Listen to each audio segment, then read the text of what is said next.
Removing your extensions is not complex, but there are some things that you need to know about it. We wanted to show you the raw, real of a newbie doing this. So we actually have Brittany here. This is her first set of extensions being installed. So this is her first time removing them. Brittany showed how simple it is to remove them on your own, and we're gonna give you some tips inside of here on some little things that may happen during your removal to make sure that you do it properly. Here's what to expect when you are ready to remove your extensions. First of all, you need to know when it's time to remove them.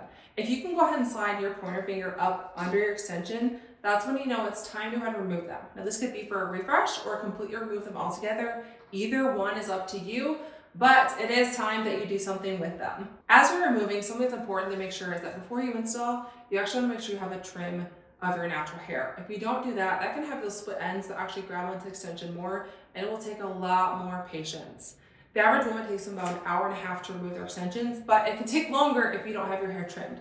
So just be ready. This is not going to be a quick 10-minute thing. It's going to take about an hour, hour and a half or so for you to go ahead and to remove them. As you're removing, here's something that's important to note. You are going to see hair loss.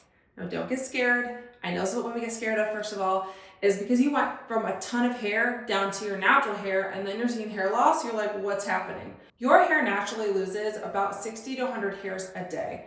We normally lose this in our hairbrush, in our drains, your vacuum finds it, your husband finds it, it says like your hair is everywhere.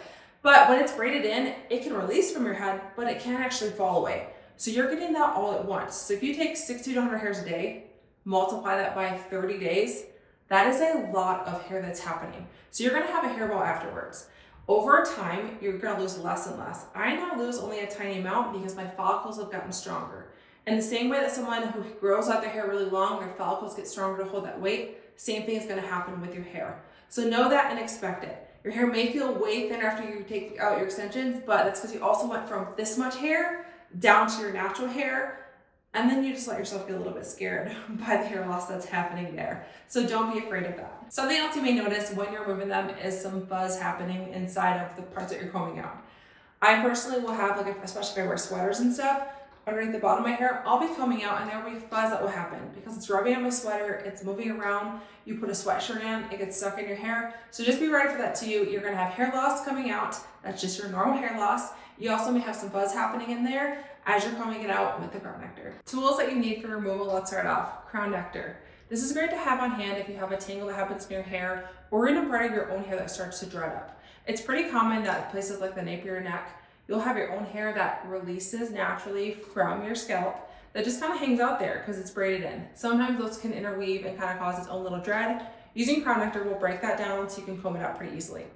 Other things you're going to need is your band cutter. You want to have that on hand too. Have some hair clips on hand so you can just hold your hair out of the way as you're removing it so it's not in your face. Two different kinds of combs. First, you're going to have your parting comb, which you're going to use this for your install anyways. You want to have this pointy tip on there. This is really great so you can kind of take it and pick at the end of your extension and your hair as you're pulling your hair off. And once you get it going, you can pull it off with your fingers and unbraid it. Then having some kind of wide tooth comb, whatever kind you prefer. I've literally had this since I was a kid.